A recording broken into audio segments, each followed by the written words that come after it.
I'm just going to talk a little bit about the Wolo air horn that I actually put on the Ultra Classic. So the first thing I wanted to do when I installed the Wolo air horn, I didn't want it to be seen.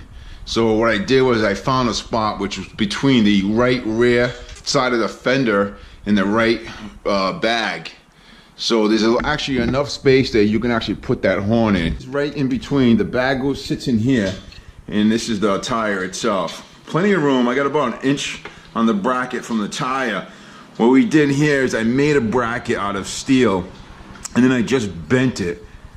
I bent it almost like a Z formation. So it goes out, goes in past the chrome bar, all the way up to about 1 inch from the tire, and then it comes back out again. And then you just drill 2 holes, one on this side to screw it in into the screw that's here that has nothing really, it just sits there.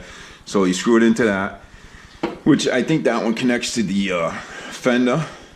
No, actually it doesn't. It just connects to this chrome support. And then there's a hole in the back side for the hornets. In between these 2 metal pieces, I just put a piece of electrical tape or a piece of rubber, whatever you have. Now, this is a brand new horn. A lot of people were complaining about the plastics coming off of the horn because of the vibrations. So what I did is I took some weld glue for plastics.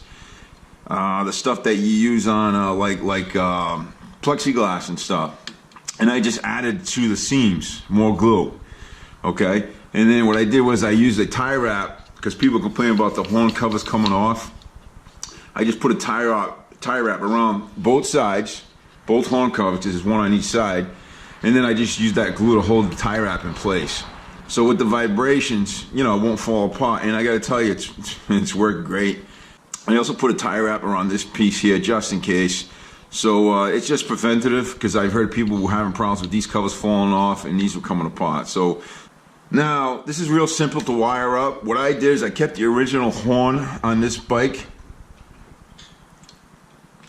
You can see there's 2 wires. One's a positive, of course, one's a negative. I didn't use red and black. I used what I had around the shop or the garage. So I use yellow and black. So black is your negative and yellow on this is going to be the positive.